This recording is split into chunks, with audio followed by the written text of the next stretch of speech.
अस्सलामुअलैकुम नाजरीन, मैं हूँ रामीन सैयद और आप देख रहे हैं प्रोग्राम ज़ेरे बहस। नाजरीन, chairman people's party Bilawal Bhutto Zardari सबसे पहले इलेक्शन कैंपेन में उतरे थे और ना सिर्फ एक कॉम्प्रहेंसिव मंशूर उन्होंने पेश किया था बल्कि जारहाना मोड में नई सियासत का बयानिया बनाते नजर आए थे। मगर गुज़िश्ता रोज़ मीरपुर ख़ास में जब वो जलसे से खिताब कर रहे थे तो हमने ये ऑब्ज़र्व किया कि उनके लबो लहजे में वाज़ेह तब्दीली नज़र आई। एक तो वो धांधली को लेकर बहुत ज़्यादा कंसर्न्ड नज़र आए और उन्होंने नून लीग को तंबी की डायरेक्टली कि अगर मीरपुर ख़ास में पीपल्स पार्टी के मैंडेट पर डाका डालने की कोशिश की तो हम साथ मिलकर इलेक्शन कमीशन जाएंगे, नताइज छीनेंगे। नवाज शरीफ पर भी उन्होंने संगीन इल्ज़ाम लगा दिया कि निगरान हुकूमत के लोगों को वो इस्तेमाल कर रहे हैं और निगरान हुकूमत से वो मुतालिबा कर रहे हैं कि रायविंड में फॉर्म 45 और फॉर्म 47 पहुँचाए जाएँ ताकि वो पहले से धांधली कर सकें। इसके अलावा उन्होंने MQM पाकिस्तान को नून लीग का सियासी सहूलतकार भी करार दे दिया कि वो तशद्दुद की सियासत कर रहे हैं। MQM को भी उन्होंने खबरदार किया है कि अगर उनके कारकुन पर एक आंच भी आई तो वो खुद अपने हाथों से इसका हिसाब लेंगे। इसके अलावा नाज़रीन, हमने ये भी देखा कि नून लीग और पीपल्स पार्टी एक दूसरे पर वोट खरीदने के इल्ज़ाम लगा रही हैं, वीडियो सबूत लेकर आ रही हैं। अता तारड़ साहब ने इस पर एक लंबी चौड़ी प्रेस कॉन्फ्रेंस भी की और उन्होंने कहा कि कैसे उन्होंने ये देखा कि मुक़द्दस किताबों पर पीपल्स पार्टी लोगों से वोट देने के वादे ले रही थी। तो इस सेगमेंट में हम ये जानने की कोशिश करेंगे कि एक तो वोट की खरीदो फरोख्त की बातों में कितनी सदाकत है और फिर बिलावल भुट्टो जरदारी जो कंसर्न्स उठा रहे हैं धांधली के, तशद्दुद के, उनके लहजे में जो तब्दीली नज़र आ रही है उसके पीछे आखिर वजूहात क्या हैं। हमारे साथ मौजूद हैं सीनियर तजियाकार नजमुल साकिब साहब, राव खालिद साहब इस्लामाबाद स्टूडियो से हमारे साथ मौजूद हैं, जबकि हमारे रिपोर्टर साकिब बशीर भी ज्वाइन कर रहे हैं। आप सभी का बहुत शुक्रिया। नजमुल साकिब साहब, बिलावल भुट्टो के धांधली के कंसर्न्स कितने सीरियस हैं या फिर उनके गुस्से की कोई और वजह है, कहीं कोई बात बिगड़ गई है?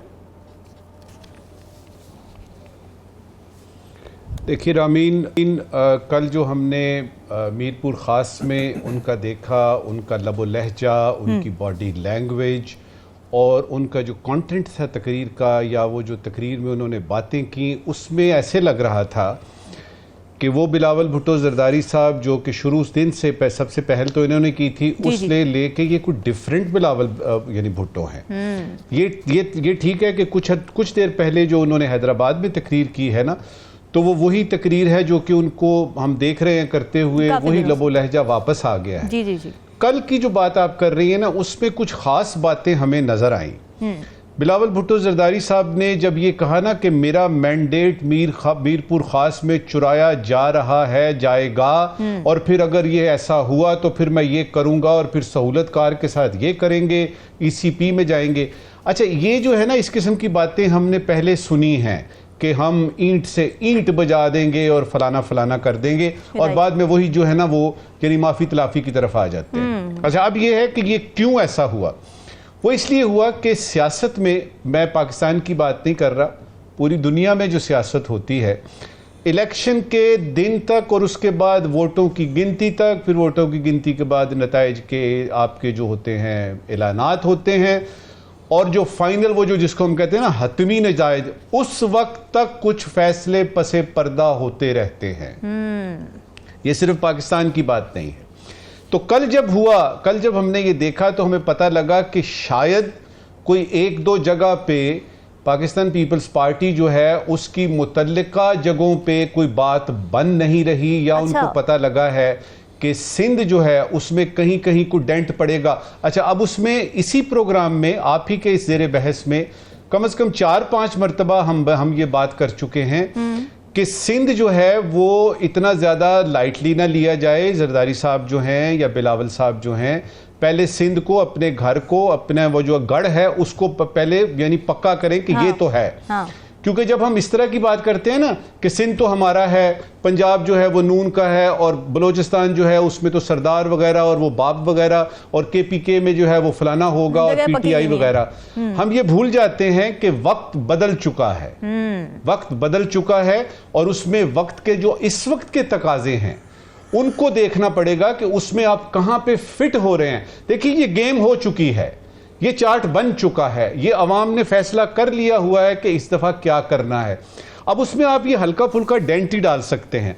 अब बिलावल भुट्टो जरदारी साहब से जब हम जाते हैं नून की तरफ, तो वो जो पिछले दिनों कुछ थोड़ी सी चेहरे पे शिकन थी मियां मोहम्मद नवाज शरीफ साहब की, वो अब दूर होती हुई नजर आ रही है। वो अब ऐसे लग रहा है कि वो अब मुतमईन हैं, उनको तसल्ली है, वो तशफ़ी के साथ बैठे हैं और वो आई लव यू टू वाली बातें कर रहे हैं। इसका मतलब है कि उधर मामलात जो है वो कुछ ठीक लग रहे हैं।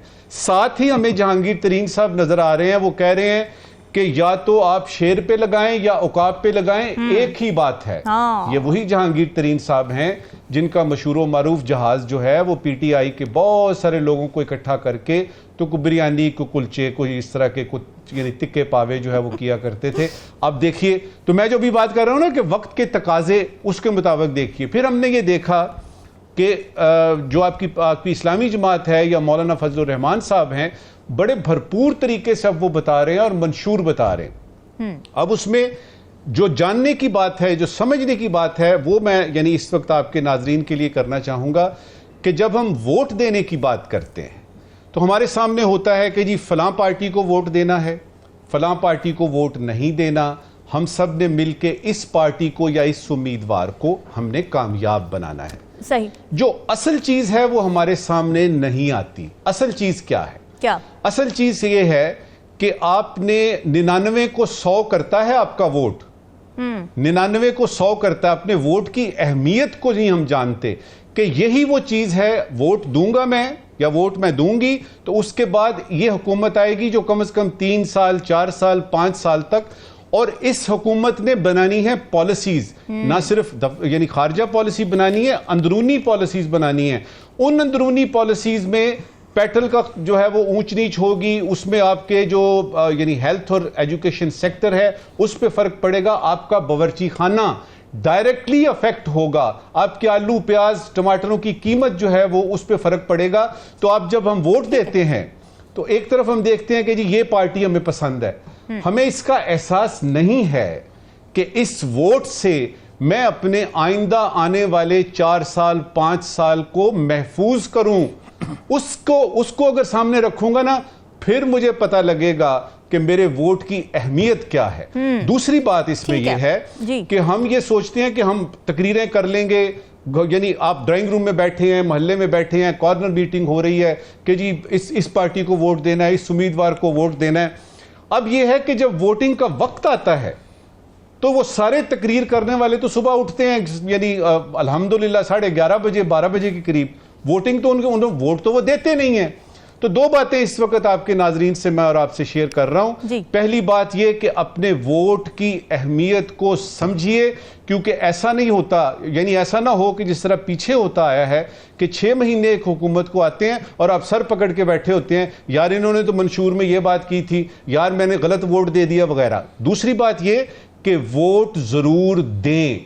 मैं ये नहीं कह रहा नून को दें, उकाब को दें, MQM को दें, किसी को भी दें, लेकिन वोट जरूर दें और यह समझ के दें कि मैं अपने आइंदा आने वाले 3 से 5 बरसों का फैसला, जिसमें यह फैसला भी शामिल है कि गैस की और बिजली की कीमत कितनी होगी, यह है वक्त।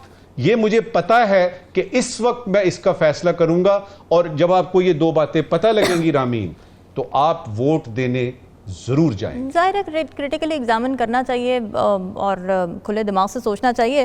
राव खालिद साहब, बैक टू द टॉपिक, ये जो बिलावल भुट्टो साहब ने कंसर्न्स उठाए हैं, ये वाकई धांधली के खदशात हैं या फिर असल में अश्योरेंसेस नहीं मिल रही हैं, ये मामला है? और साथ ही इसका भी ज़रा तस्करा कर दीजिएगा, जो अता तारड़ साहब की जानिब से इल्ज़ामात लगाए गए, कुछ मुबैना वीडियोज़ वो सामने लेकर आए, क्या इलेक्शन की शफाफियत पर अभी से सवालात उठ रहे हैं? जी, अता तारड़ साहब का तो वो इशू हो गया कि उनके अपनी एक वीडियो आ गई, उनके कोई दफ्तर की किसी ने दे दी कि वहाँ पे नोट तकसीम हो रहे थे, तो वो फिर उससे चपकले शुरू हुई उनकी। फिर शैला रज़ा साहबा ने उस पर कुछ बोला, फिर इस तरह अब उन्हें प्रेस कॉन्फ्रेंस कर दी है, उसमें वो पीपल्स पार्टी को कह रहे हैं कि वो वोट खरीद रहे हैं और उनको हौसला हो रहा है कि ज़िमनी इलेक्शन में 4 वोट पड़ गए, तो अब ये बिल्कुल समझ रहे हैं कि शायद ये इलेक्शन जीत जाएंगे, तो ये धांधली करने की कोशिश कर रहे हैं। ये एक हल्के की बात है, ये इल्ज़ामात जो अभी इल्ज़ामात लगते रहते हैं, लेकिन ये एक सीरियस मसला इस तरह से हो सकता है कि अता तारड़ कोई आम कैंडिडेट उनके नहीं है, बड़े ब्लू आइड हैं आजकल, कितना अरसा रहते हैं, ये बात की बात है, क्योंकि वहाँ तलाल चौधरी साहब भी थे, दारियाल अजीज़ साहब भी थे, ज़ुबैर साहब भी थे, तो अब वो पता नहीं कहाँ हैं। तो ये अभी उनका इस तरह से एतराज़ उठाना, एक ये भी हो सकता है कि जो बिलावल साहब ने एक मुस्तकिल निशाना बनाया हुआ है मुस्लिम लीग की लीडरशिप को, ख़ास तौर पे मियां नवाज शरीफ साहब को। तो उसका जवाब भी एक जवाब के तौर पे भी वो उसकी आड़ में वो उनको भी शायद जो बुरा भला कह सकते हैं अपनी ज़ुबान में वो कहने की कोशिश कर रहे हैं। अच्छा, अब आते हैं बिलावल साहब के लहजे की तरफ। जी जी। उसकी 2-3 रीज़न्स हो सकती हैं। एक ऑब्वियस रीज़न है वो सिंध में है, और ये हल्के जिसमें वो खिताब कर रहे हैं वो MQM के साथ उनका है टाकरा बुनियादी तौर पे। जी। तो वो दोबारा MQM की जो पुरानी हिस्ट्री है उसको निकाल के टारगेट कर रहे हैं, दहशतगर्दी और ज़बरदस्ती वो धांधली और सारी चीज़ें वो करते हैं, और उसके पीछे सहूलतकार MQM को उन्होंने करार दिया। वो मेरा ख्याल है वो भी लास्ट टाइम उन्होंने चेंज किया, कह तो कुछ और रहे थे, फिर अचानक उनको ख्याल आया कि नहीं ये शायद कुछ मैंने गलत कह दिया, उन्होंने सहूलतकार के साथ सियासी जोड़ दिया, उस तरह की बात कर दी है। तो फिर उन्होंने फिर MQM की तरफ उसको सहूलतकार को उस तरफ टाइटल को मोड़ दिया। तो क्या वो नवाज शरीफ साहब को रहे थे और उनके सहूलतकारों को कह रहे थे, तो फिर अचानक उनको ख्याल है कि नहीं MQM के सहूलतकारों की बात मैंने तो करनी थी। अच्छा। तो वो उस तरफ चले गए। एक तो ये हो सकता है कि वो सिंध में है इसलिए, एक जेन्युइनली भी हो सकता है कि ये वहाँ पे मैनिपुलेट करने की कोशिश की जा रही हो PMLN को एज अ पार्टी जिसकी चारों सूबों में कोई ना कोई प्रेजेंस है, क्योंकि PMLN को ट्रेडिशनली अब वो रह गई है GT रोड की पार्टी, ये सब मानते हैं, वो खुद भी मानते हैं, वो फोकस भी वहीं पे करते हैं। जी जी। तो अब वो उसको एक कौमी जमात के तौर पे दिखाने के लिए तो शायद उनको हो कि कुछ सिंध में कुछ ऐसी सीटें जहाँ पे मुकाबला सख्त है तो वो नून को या MQM को दे के कोई एक तासुर पैदा किया जाए कि ये कौमी जमात बन चुकी है। इस तरह KP में या बलूचिस्तान में भी हो। बलूचिस्तान का भी आप ये ज़हन में रखिएगा कि पीपल्स पार्टी समझती है कि वो बलूचिस्तान में भी कोलिशन गवर्नमेंट बनाने में कामयाब हो जाएगी। तो सिंध और बलूचिस्तान 2 सूबे अगर उनके पास होंगे तो उनकी न्यूसेंस वैल्यू बड़ी बढ़ जाएगी उस तरह से। अच्छा। तो बलूचिस्तान में भी उनको शक है कि कोई गड़बड़ हो सकती है उनके खिलाफ। एक और बात ये हो सकती है जो पॉसिबली जो हम समझते हैं कि जो वादे वईद किए गए वो पूरे नहीं हुए।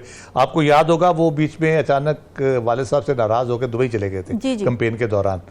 तो उसके बाद उनको वो फैमिली सारी इकट्ठी हुई, बात हुई, उनको तसल्ली दी गई होगी कि नहीं जो आप समझ रहे हैं उस तरह नहीं हो रहा। तो जो उनको उस वक्त वादे वईद किए गए होंगे तो उसके शायद उनको अब लग रहा हो कि वो जिस बहला फुसला के उनको जो वापस लाया गया है तो वो बात उस तरह से तो नहीं बन रही, ये तो मामला किसी और तरफ जा रहे हैं। तो शायद वो गुस्सा भी उनमें आ गया हो। लेकिन आप दूसरी तरफ जरदारी साहब की जो है पसे पर्दा काविशें उनको आप नज़रअंदाज नहीं कर सकते। वो इस पूरी सिचुएशन में अपने लिए बेहतरीन डील लेने की कोशिश कर रहे होंगे यकीनन। अच्छा। और उसमें वो कंप्रोमाइज किस किस्म का करते हैं, बिलावल का कंप्रोमाइज करते हैं, बिलावल के कैंडिडेचर एज जी वो वही मैं बताने लगा कि बिलावल के कैंडिडेचर पे अगर प्राइम मिनिस्टरशिप के लिए उन्हें कंप्रोमाइज करना है तो जो मिनिमम डील पॉसिबल हो सकती है वो बलूचिस्तान सिंध तो है ही। अच्छा। साथ प्रेसिडेंट ऑफ पाकिस्तान की हो सकती है, वो अपने लिए या अपनी बहन के लिए कह सकते हैं। यानी एक कैंडिडेट के तौर पे उनको पेश कर सकते हैं, ये एक पॉसिबिलिटी एक हो सकती है। लेकिन जो कंक्लूजन है वो इस सारी गेम का मुझे यही नज़र आ रहा है, मैं पहले भी कह चुका हूँ कि ये वो पहले जैसे था ना सियासत नहीं रियासत बचाओ, तो मुझे लगता है कि ये फिर पीपल्स पार्टी ये सादत हासिल करेगी कि वो सियासत नहीं रियासत बचाने के लिए नून के साथ जो है ना वो मिलके मामला चलाएगी अगली हुकूमत जो क्योंकि हंग पार्लियामेंट का एक नजर आ रही है चीज और उसमें सारी कैंपेन पीपल्स पार्टी नून के खिलाफ चला रही है, नेम एंड शेम कर रही है, शेर को बिल्ली कह रही है, कैसे बैठेंगे साथ? हमारी आर्काइव में ऐसी तकरीरें भरी पड़ी हैं इनकी एक दूसरे के खिलाफ कि वो बंदा सुन भी नहीं सकता एक वन गो में। ऐसी सड़कों पे घसीटना और पेट फाड़ना, उल्टा लटकाना और दरिंदा करार देना, पंजाब को तोड़ने वाला करार देना, ग्रेटर पंजाब के ख्वाब देखने वाला करार देना और पता नहीं क्या क्या कुछ उनके बारे में। सही बात है। यानी ये कहते रहे एक दूसरे को, तो वो तकरीरों पे ना जाएं इनकी। ये है कवाकिब कुछ नज़र आते हैं कुछ, तो जब हुकूमत बनाने की बारी है, क्योंकि आप देखें पूरी एफर्ट क्या हो रही है। आप हम पहले भी बात कर चुके हैं मंशूर में बाकी चीज़ों में क्या सलूशन है इनके पास, इकॉनमी के हवाले से, मुल्क में सियासी इस्तेकाम लाने के हवाले से, गरीब आदमी की रोज़गार की सूरत बेहतर, उसकी माशी हालात बेहतर करने के हवाले से, मुल्क की मईशत को बेहतर करने के हवाले से कुछ भी नहीं है। तो वो सिर्फ तकरीरें हैं, वो तकरीरें किए जा रहे हैं एक दूसरे के खिलाफ करके, तो इसी तरह बेच के फिर इकट्ठे होके आ जाएंगे और वही चलेगा। हुकूमत लेना बुनियादी मकसद है, कहना चाहिए कि तकरीरों पर ध्यान ना दें, कान ना धरें, बल्कि फिर कारकर्दगी को देखा जाए। साकिब ये बताएं कि जो मेरा ख्याल है लोग बहुत सियाने हो चुके हैं, वो बातों पे नहीं जाएंगे। बिल्कुल जी, सही बात है। साकिब ये बताएं कि वोटों की खरीदो फरोख्त की जो बातें चल रही हैं, जो वीडियोस आई सामने, अता तारड़ साहब ने कुछ वीडियोस रिलीज की, उसके बाद पीपल्स पार्टी की जानिब से अता तारड़ के ऑफिस की कुछ वीडियोस आ जाती हैं, क्या चल रहा था? वो एक हल्के की हद तक मामला है बज़ाहिर, जो है वो उसमें मेरा ये ख्याल है कि जो इलेक्शन कमीशन ने उसने नोटिस भी लिया है, नोटिस जारी भी किए हैं, उस पर आगे फर्दर जो है वो हेयरिंग भी होगी और फर्दर इसको प्रोब भी किया जाएगा। इस वोटों की खरीदो फरोख्त के हवाले से एक और दिलचस्प किस्सा भी आपके सामने मैं रखता हूँ, लेकिन उससे कबल आज एक टीवी चैनल्स पे जब कराची की सूरत हाल पे बात हो रही थी कि वहाँ पे बारिश की वजह से जो मुश्किलात शहरियों को सामना करना पड़ा और बारिश भी बहुत ज़्यादा नहीं हुई, तो ये खबर जब चल रही थी तो उसी के साथ एक ऐड भी चल रहा था कि चुनो नई सोच को, जो पीपल्स पार्टी है, पाकिस्तान पीपल्स पार्टी है, उनकी जानिब से एक इश्तिहार जो है वो आ रहा है मुख्तलिफ चैनल्स पर कि नई सोच को चुने।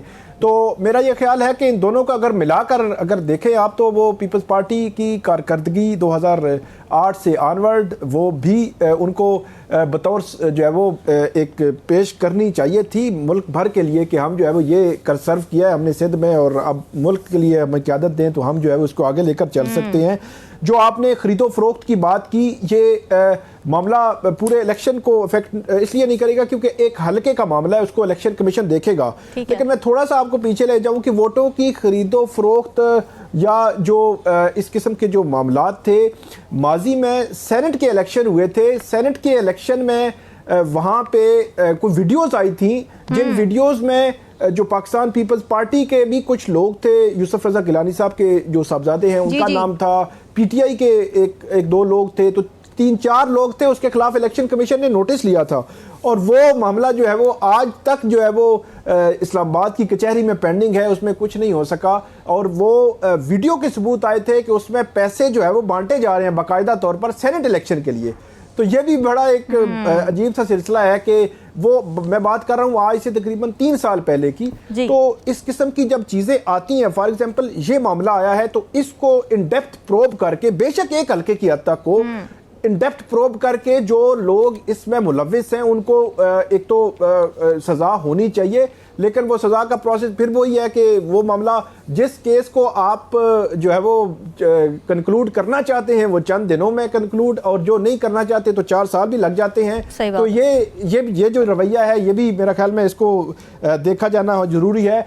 एक और बात के जो बिलावल हैं उनकी जो एक तो कुछ अर्सा कबल भी जो बिलावल जो है वो आसिफ अली जरदारी साहब ने बात की थी, फिर दुबई गए और वापस आए, तो ये जो इनसाइड पीपल्स पार्टी उतार चढ़ाव मौजूद है। लेकिन मैं ये समझता हूँ कि आसिफ अली जरदारी साहब जो सिंध है, सिंध को हर सूरत सिक्योर करके फिर बेहतर जो है वो मरकज में या बलोचिस्तान में कोई इत्तेहादी सेटअप बनाने की कोशिश में है। लेकिन बिलावल जो है वो अपनी तकारीर में कहीं जो उतार चढ़ाव हमें नजर आ रहा है, कल मीरपुर खास की तकरीर, आज की तकरीर और इससे पहले की जो तकारीर है, और खास तौर पर इसी के साथ वो जहाँ पे नून लीग को कर रहे हैं वहां पे पीटीआई को भी कर रहे हैं कि वो जो नफरत की सियासत है, तो ये वो उस पर बहुत ज्यादा बात कर रहे हैं कि नफरत की सियासत को हमने खत्म करना है। तो जब वो नफरत की सियासत कहते हैं तो मेरा ये ख्याल है कि उसमें पीपल्स पार्टी और नून लीग एक ही पेज पे जो है वो नजर आती हैं। तो इसका मतलब ये है कि जो तकरीर हो रही हैं, जो सख्त जुमले हैं, जो एक दूसरे पर इल्जामात हैं,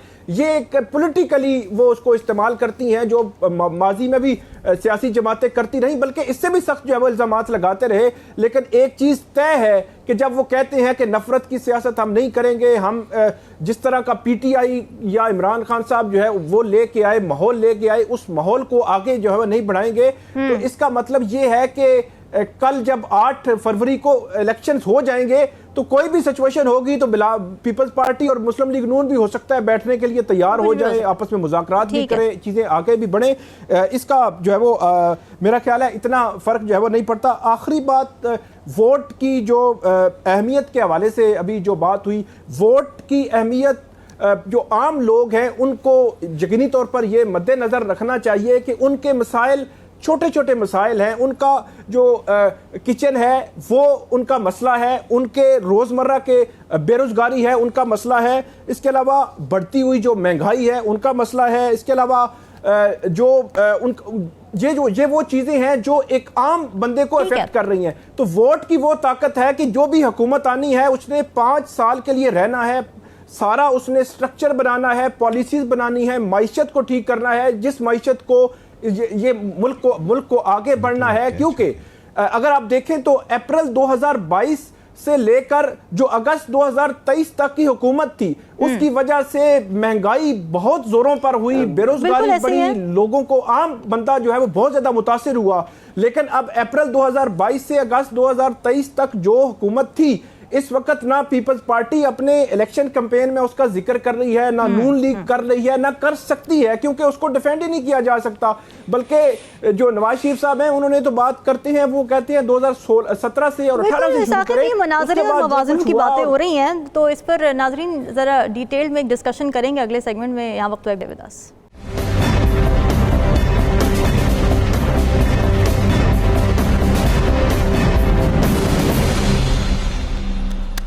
वेलकम बैक नाजरीन। सारी जमातें भरपूर इलेक्शन कैंपेन चला रही हैं, अपने अपने मंशूर पेश करती नज़र आ रही हैं, एक दूसरे को टफ टाइम देती नज़र आ रही हैं, अपने दौरे हुकूमत के गुण गाती और शहरों सूबों के मवाज़ने करते नज़र आ रही हैं। पीपल्स पार्टी ये कहती है कि नून लीग वाले हमसे मनाजरा करें, और नून लीग वाले ये कहते हैं कि आप सिंध और पंजाब, कराची और लाहौर का मवाजना कर लें तो पता चल जाएगा कि कौन कितना पानी में है। और फिर नून लीग के हक़ में नाजरीन की टाइमिंग चेक करें कि कल रात कराची में बारिश हो जाती है और पूरा शहर पानी में डूब जाता है। शहर में निकासी आपकी इतनी बुरी सूरत हाल नजर आई कि नून लीग को ये मौका मिल गया कि वो अपने मवाज़ने को एक बार फिर पक्का कर लें। शहबाज शरीफ ने इस मौके पर पूरा फ़ायदा उठाते हुए कहा कि कल कराची में पानी का ठाठे मारता समुद्र तबाही का मंजर पेश कर रहा था, कराची की बारिश ने हमारा मवाजना कर दिया है।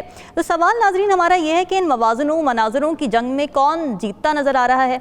क्या इन मवाज़नों मनाजरों से अवाम को लुभाया जा सकता है? और दूसरा ये कि इन मवाज़नों मनाजरों के बलबूते पर कोई पार्टी जीत भी जाती है तो उसके बाद उस पार्टी के लिए हुकूमत बनाना और उसको चलाना क्या उतना ही आसान होगा जितना ये मनाजरे मवाज़ने करना लगता है?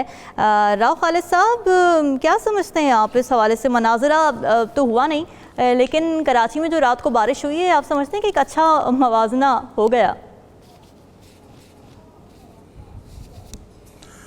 देखिए रामीन, बड़े अफसोस की बात है, 25 करोड़ लोगों का मुल्क है और ये मुवाजना और मुकाबला सड़कों, नालियों, मोटरवेज़ और इन चीज़ों का कर रहे हैं। चारों सूबों के गरीब लोगों को इकट्ठा बिठाएं और फिर उनका मुवाजना करें। चारों सूबों में किस मुल्क, किस सूबे के लोग ज़्यादा गरीब हैं या ज़्यादा बुरी हालत में हैं, आपको शायद ही कोई फ़र्क नज़र आए।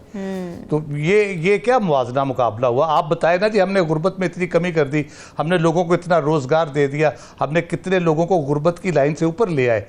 ठीक है, ये मुवाजना करें ना आप। ये क्या है, आप सरकार का रेवेन्यू इकट्ठा करके लगा के और उसमें से कमीशन खा के अपने महलात भी बनाते हैं, बैरून मुल्क प्रॉपर्टीज भी बनाते हैं और उसके बाद कहते हैं हमारे साथ मुवाजना कर लो। आप IPPs बनाते हैं, उसके ऊपर हमारे सर पे एक इतना बड़ा वो वज़न रख के चले जाते हैं आवाम को डुबोने के लिए, और उसके सर्कुलर डेट में हम धंसते चले जाते हैं। उसका मुवाजना आप कह रहे जी कर लो। आप मेट्रोज़ बनाते हैं, रेलवेज़ बनाते हैं सब्सिडी के ऊपर, उसके अरबों डॉलर के लोन हम पे कर रहे होते हैं। मोटरवेज़ को आप गिरवी रख के लोन लेते हैं, वो फिर आवाम पे कर रही होती है। तो ये क्या मुवाजना है? ये लोगों का करें मुवाजना लेके। मैं बिल्कुल पूरे वसूख से कहता हूँ, चारों सूबों के गरीब लोगों को लेके आएँ और किसी फ़र्क नज़र आ जाए तो मुझे बताइएगा कि हाँ जी, इस सूबे वाले ने बड़ा अच्छा काम किया और फलां सूबे वाले ने अच्छा काम नहीं किया।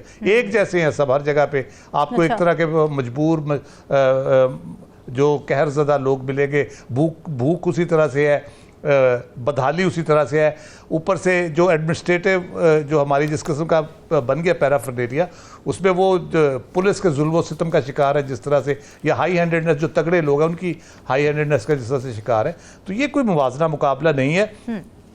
बातें सिर्फ हमें बेवकूफ बनाने के लिए आपस में खालिद साहब, कराची शहर की नूरा जो कुश्ती शुरू बुरी करते हैं। हालत की है, जाहिर है केएमसी की कारकर्दगी भी सबके सामने है, फिर एडमिनिस्ट्रेशन जो है वहाँ पर कल भी हम रिपोर्ट कर रहे थे, कल न्यूज़ में भी हम ये चीज़ें देख रहे थे कि मशीनरी ही नहीं आई थी सड़कों पर। रात हो चुकी थी, बारिश को ख़त्म हुए भी काफ़ी देर हो गई थी, मशीनरी सड़कों पर नज़र नहीं आ रही थी, लोग फंसे हुए थे। तो एडमिनिस्ट्रेशन को इतनी अच्छी है भी नहीं कराची की अगर बात करें। जी बिल्कुल बिल्कुल, ये एक कौमी मसला है हमारा। कराची को दुनिया का वाहिद मेट्रोपॉलिटन शहर है, दुनिया में मेट्रोपॉलिटन शहर नहीं है।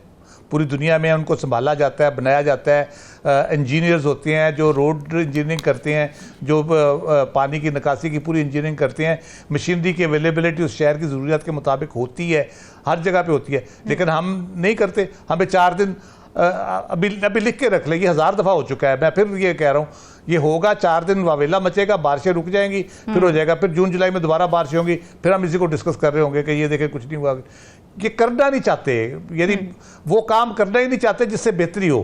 कोई बेहतरी की प्रपोजल दें, कहेंगे हाँ ज़बरदस्त, लेकिन इनको पता है इससे बेहतरी हो गई तो फिर हमारा चूरन कैसे बिकेगा, हम लोगों को ये कैसे बेचेंगे। देखें जी, आप बारिश में फंसे हुए थे, हमने आपको निकाल लिया। भाई बारिश में फंसे क्यों हैं, पहले ये बताओ ना। हाँ, बारिश में फंसते क्यों हैं लोग, पानी खड़ा क्यों होता है। पानी की निकासी तो बाद में आती है ना, कि उसको आपने निकाला नहीं निकाला, मशीनरी आई नहीं आई।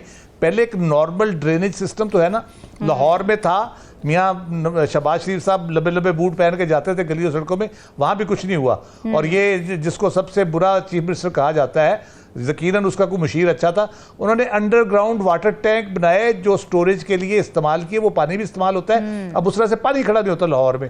तो इस तरह की टेक्निक्स दुनिया भर में मौजूद है। कोई नया मेट्रोपॉलिटन बन गया क्या, कोई नए शहर बन गए, कोई नया पानी आ गया जो सड़क से निकलता ही नहीं। वो कहता है मैंने सड़क पर ही रहना है, मैंने गटर में नहीं जाना। तो ये नीयत की बात है, ये कोशिश की बात है। सिर्फ वादे दावे करने से कुछ नहीं होता, अमलन कुछ करके दिखाएंगे तो लोग यकीन करेंगे हाँ जी आप लोगों के लिए काम कर रहे हैं। बिल्कुल ठीक है। नज़मुल साकिब साहब, ज़ाहिर है नैरेटिव बनाना तो आसान काम लगता है, हुकूमत बनाना और चलाना भी आपको आज की तारीख में उतना ही आसान काम नज़र आ रहा है। और अगर वाज़े अक्सरियत ना हुई किसी भी पार्टी के पास तो फिर क्या होगा? देखिए, ये मवाजने की पहले बात कर लेते हैं। एक लिटमस टेस्ट जो है वो आपको बताते हैं जी, उससे पता चल जाएगा कि ये नून की और पीपी की बात नहीं है, ये तमाम हुक्मरानों की बात है। ये तमाम सियासी जमातें जिन्होंने के 1947-48 से लेके आज तक इस्लामाबाद में और प्रोविंसेस में अपनी हुकूमतें बनाई और कुर्सियों पे बैठे, उन सब का मवाजना हो जाएगा। अभी तो बात हो रही है ना 2 पार्टियों की, उन सब का मवाजना हो जाएगा इस लिटमस टेस्ट से। अच्छा, पहला सवाल ये कीजिए अपने आप से कि 1947-48 से लेके आज तक सियासतदान और हुक्मरान अमीर हुए कि अवाम? 1947-48 से लेके आज तक सियासतदानों की हालत और उनके खानदानों की हालत बेहतर हुई या मेरे अवाम की हुई? ये लिटमस टेस्ट इतना आसान है और आपको पता चल जाएगा। सही है। तो मवाजना करना है तो जरा इस तरह से कीजिए कि आपको पता लगे। सिर्फ दो पार्टियों की बात नहीं, पूरे मुल्क में। और ये सिर्फ आज और 2013, 2018, 2017 की बात नहीं, ये पूरी की पूरी तारीख उठा लीजिए पाकिस्तान की। उसमें आपको मवाजना करने के लिए ये लिटमस टेस्ट मैंने दिया है, आपको साफ समझ आ जाएगा। और ये जो दूसरी बात होती है ना, जब हम मंशूर में बताते हैं मैंने इतने पुल बनाए, मैंने इतने सड़कें बनाई, हमने सिंध को फलाना कार्ड दिया, ये किया वो किया। मेरा लिटमस टेस्ट का दूसरा सवाल सुनिए जी, क्या आपने पुल बनाए, आपने ये जितना भी आपने तरक्याती प्रोग्रामों की बात करते हैं, फलाना कार्ड दे दिया, फलाना ये कर दिया, अपनी जेब से दिए? मैं हैरान होता हूं ये देख के कि ये चूरन बिक रहा है। वो कैसे कि जी देखें जब हम आए थे तो ये चीजें हुई थी। ओ बाबा, आपने जो ये की थी सारी चीजें, जितने डेवलपमेंटल प्रोग्राम आपने किए, क्या वो आपने अपनी जेब से, अपने बैंक अकाउंट से पैसे निकाल के किए या वो अवाम के पैसे हैं, मेरे और आपके पैसे हैं, और सारी अवाम उसमें टैक्स वगैरह देती है, पैसे जमा होते हैं? तो इस पे आप इतना ठस्सा क्यों दिखाते हैं कि जी, और इस पे आप इतना गुरूर करने की जरूरत क्या है और इसको बताने की जरूरत क्या है? असल चीज ये है कि आपको अगर अवाम की खुशहाली मतमए नजर हो, आपके सामने हो कि अवाम में बेहतरी लानी है, तो आप अपने माजी को नहीं याद करते, आप अपने हाल की बात करते हैं और फिर मुस्तकबिल के बारे में बताते हैं कि जी ये करेंगे और डूएबल प्लान्स बताते हैं। मैं मिसाल देता हूं, और फिर इतना कंफ्यूजन है। मिसाल के तौर पे मैंने एक आवाज सुनी कि हम जब हमारी हुकूमत आपने हमें बना दिया 5 साल में तनख्वाहें दुगनी कर देंगे, 5 साल में तनख्वाहें दुगनी कर देंगे। मैं उस वक्त सोच रहा था ये किसकी तनख्वाहों की बात कर रहे हैं? ये पार्लियामेंटेरियंस की तनख्वाहों की बात कर रहे हैं, ये अपनी तनख्वाहों की बात कर रहे हैं, ये किसकी तनख्वाहों की बात कर रहे हैं? पहला सवाल मेरे दिमाग में ये आया, क्योंकि ये नहीं बताया कि स्कूल टीचर्स की तनख्वाह या आपका जो उजरत पे यानी दिहाड़ी में मजदूर काम करता है उसकी तनख्वाहें बढ़ा देंगे। दूसरा सवाल मेरे दिमाग में ये आता है कैसे करेंगे? और तीसरा सवाल ये है कि आपने जब ये कहते हैं कि मैं जब वजीर आजम बनूंगा तो मैं आपकी तनख्वाह दुगनी कर दूंगा, तो जिस प्रोविंस में आप हैं इतने अरसे से, जिस प्रोविंस पे आप डील का रोल कर रहे हैं, क्या उधर की तनख्वाह बढ़ाई है आपने? हाँ, सही बात है। और चौथी बात कि जब आप अपोजिशन में होते हैं तो उस वक्त आपको ये सारी चीजों का ख्याल नहीं होता कि अगर मुल्क की बेहतरी सामने है। देखिए, जो अपोजिशन होती है ना, उसका भी उतना ही रोल होता है। आप सिर्फ लीडर ऑफ द हाउस को देखते हैं, उसी को सवाल करते हैं। आपने अगर मुल्क के लिए और अपने अवाम के लिए कुछ करना है तो अपोजिशन में रह के क्यों नहीं करते? और जब आप अपोजिशन में रह के करेंगे तो आपको होगा कि आइंदा हमारी हुकूमत बन सकेगी। लोग कहेंगे हाँ भाई देखो ये हुकूमत में नहीं थे लेकिन इन्होंने अपोजिशन में रह के भी काम किया। तो ये सारी चीजें जो है ना, ये बड़ी आसान है समझनी। मसला ये है कि हमारी आवाम जो है वो मजबूर है। यकीन कीजिए कि अगर एक शख्स को ये पता हो कि 2 वक्त का खाना मुश्किल है, वो इन चक्रों में, वो इन यानी तज्जियों में कैसे पड़ सकता है?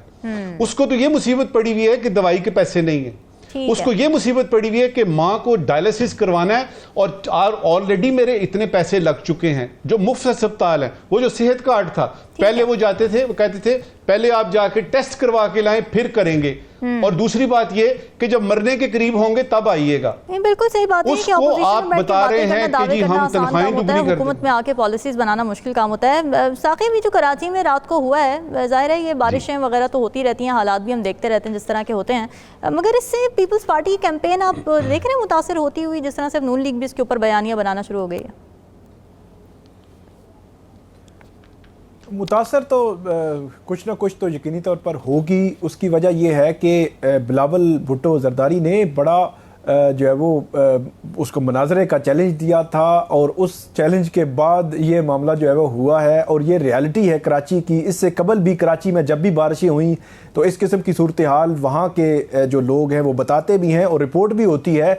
और ये चीज़ यकीनी तौर पर बिलावल के उस दावे को इफ़ेक्ट करेगी जो उन्होंने मुनाजरे के लिए जो है वो किया था, और उसको मवाजना जो है वो कर रहे थे। और वो डेफिनेटली जो मुनाजरे में बताना चाह रहे थे कि सिंध में पीपल्स पार्टी ने जो वहाँ पे हॉस्पिटल्स बनाए हैं या पब्लिक को सर्व किया है, अवाम के लिए जो काम किए उन्होंने, उसका मवाजना वो पंजाब में या जो नून लीग है उसने जो यहाँ पे काम किए हैं उससे मवाजना करना चाह रहे थे। तो वो असर तो यकीनी तौर पर होगा।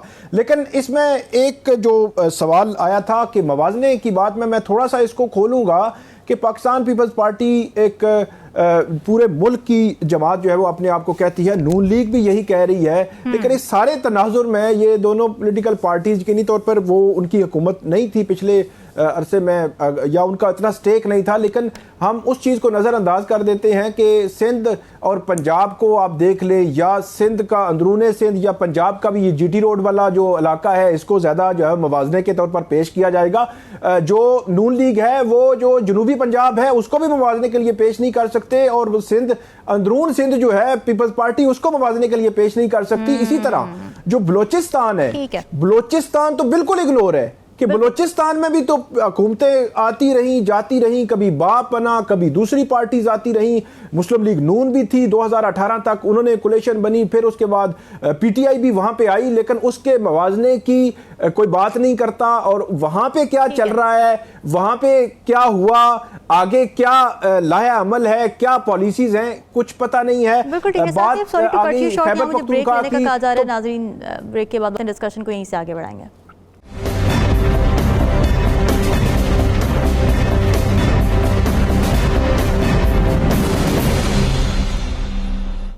वेलकम बैक नाज़रीन। इलेक्शन में अब सिर्फ 3 दिन बाकी रह गए हैं, जिसके बाद निगरान हुकूमत रुखसत हो जाएगी और एक इलेक्टेड हुकूमत मैदान में होगी। जो इस वक्त सूरत हाल है, ऐसे में यही समझा जा रहा है कि कोई जो भी नई हुकूमत आएगी उसके लिए सबसे बड़ा चैलेंज पाकिस्तान की मईशत होगा। लेकिन इस अरसे में निगरान हुकूमत की मुआशी कारकर्दगी कैसी थी, इसका भी जायज़ा लेने की ज़रूरत है। निगरान हुकूमत की जानिब से अपनी मुआशी कारकर्दगी पर एक रिपोर्ट पेश की गई है, जिसमें यह बताया गया है कि कौन कौन से इक़दाम का मुल्क को कितना फ़ायदा पहुँचा और कैसे मामलात अब बेहतरी की तरफ गामजन हैं। डॉलर की कदर में कमी हुई, सरमायाकारों में एतमाद बढ़ा है, तजारती खसारा कम हो रहा है, पाकिस्तान स्टॉक एक्सचेंज के इंडेक्स में भी नुमाया इजाफा हुआ है और मुल्की बरामदात में 27% इजाफा हुआ है।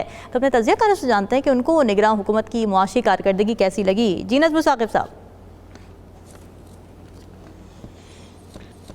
देखिए, ये जो निगरान हुकूमत है ना, इसको इदारों की पूरी हिमायत हासिल थी, ब्यूरोक्रेसी की हिमायत हासिल थी और ये जो रिपोर्ट आई है ये हमने भी पढ़ी है जी। इसमें ज़्यादातर बातें यूँ समझिए कि 70% बातें बिल्कुल सच हैं। ठीक है। जो असली बात है ना, जो आइंदा आने वाली हुकूमत की आपने बात की है और माशी बहाली की है, उस सिलसिले में एक स्टेटमेंट आपको यानी बताना चाहूँगा जो हाल ही में वज़ीर आज़म अनवारुल हक काकड़ साहब ने दी है। उन्होंने ये कहा कि जी सियासी जमातों के तमाम मंशूर दूर अंदेशी से आरी हैं। तमाम सियासी जमातों के तमाम मंशूर दूर अंदेशी से आरी हैं। इसका क्या मतलब है? इसका मतलब ये है कि इस स्टेटमेंट के 2-3 दिन बाद जब हम SIFC की मीटिंग देखते हैं और उसमें 2030 तक की विजन दी जाती है, आने वाली हुकूमत जो है उसके लिए कोई चारा बचता नहीं है। ठीक है, FBR के बारे में इस्लाहात जो हैं वो हो गई और उसमें एक हैरानी की बात ये नज़र आई कि नून लीग कह रही है कि 8 से 12% कर देंगे टैक्स टू GDP रेशो। ये जो आई है FBR की इस्लाहात, ये 12 नहीं, ये 15% की बात कर रही है। लोगों को मुसीबत पड़ी हुई है कि ये जो ऊपर से पैसे बनते थे, खासतौर पे इनकम टैक्स वाले, कस्टम्स वाले हमारे दोस्त जो हैं बड़े सख्त परेशान हैं। अच्छा, अब ये है कि जो नई हुकूमत आएगी, जो आपने यानी बात की है, जो असली हमारा यानी इस वक्त है फोकस है कि नई हुकूमत ने इन पॉलिसीज को लेके चलना है। अब उसमें फैसले कैसे होंगे? क्या PDM की तरह की बात होगी कि एकदम से मिनोअन जो है वो सारी बातें मानी जाएंगी, या कोई पुट फुट डाउन करेगा और कहेगा जी मैंने नहीं मानना? ये देखने की बात है। लेकिन पाकिस्तान की सलामती के लिए, पाकिस्तान की खुशहाली के लिए मेरा अपना ज़ाती ये है यानी तजुर्बा और यानी मेरा ख्याल ये है, मेरा तज्जिया ये कहता है कि जो नई आने वाली हुकूमत है उसको इन पॉलिसियों को आगे चलाना चाहिए, वरना वही होगा जो नई हुकूमत आती है सड़क तोड़ती है और उसके बाद दोबारा से सड़क बनती है। इस तरह नहीं करते। जो चल पड़ा है सिस्टम, जो चल पड़े हैं हालात, उसको आगे बढ़ाते हैं। ठीक है। राव खालिद साहब, सियासी जमातों के लिए क्या पॉसिबल हो सकेगा इन पॉलिसीज़ को सस्टेन करना? क्योंकि उनको एक तो सारे स्टेक होल्डर्स को राम रखना होता है, फिर कुछ पॉपुलर डिसीजंस उनको लेने पड़ते हैं। जी, यही सबसे बुनियादी बात है। अब देखें, ये जो कारकर्दगी है इस निगरान हुकूमत की, जो उनकी अचीवमेंट्स हैं जितनी भी हैं, वो री एम्फसाइज करती है इस बात को कि अगर हम करना चाहें तो हम कर सकते हैं। पॉलिटिकल विल चाहिए उसके लिए, और अब जब पॉलिटिकल विल होती है तो ये चीज़ें हो जाती हैं। हमारे यहाँ मसाइल बहुत सारे हैं, ढेर सारे हैं। टैक्स कलेक्शन के हम दुनिया भर के सारे मॉडल इस्तेमाल कर चुके हैं, क्योंकि पॉलिटिकल विल नहीं होती इसलिए हम टैक्स कलेक्शन प्रॉपर नहीं कर पाते। तो इसीलिए जो SIFC है बुनियादी तौर पर, वो बहुत इंपॉर्टेंट एक इदारा है। मेरा ख्याल है कि ये जो सियासी उनकी होती है, अपनी कंपल्शंस होती हैं, ज़रूरत होती है, सियासी ज़रूरतें, ये जो मुँह ज़ोर घोड़ा होता है ना सियासी हुकूमतों का, इसके ऊपर ये एक SIFC की काठी अगर रहेगी और लगाम रहेगी तो मेरा ख्याल है ये सीधे रास्ते पे चलेगा और फिर इसको बेहतर किया जा सकता है। हमें सस्टेनेबिलिटी चाहिए, हमें कंटिन्यूटी चाहिए पॉलिसीज़ में, और इम्प्रूवमेंट चाहिए हमें। फॉरेन डायरेक्ट इन्वेस्टमेंट के लिए SIFC ने बड़ा अच्छा उसका एक इंफ्रास्ट्रक्चर उसके पास मौजूद है, लेकिन उसके साथ आप फिर मुआशी और सियासी इस्तेहकाम लाएंगे तो फिर वो चीज़ें आगे तेज़ी से बढ़ेंगी, और इसलिए इसको चलाना बहुत ज़रूरी है। मेरा ख्याल है SIFC के होते हुए और इफेक्टिवली होते हुए ये चीज़ें ठीक चल पड़ेंगी। ठीक है साकिब, निगरान हुकूमत के दौर में मुआशी इशारे कैसे देखे फिर आपने?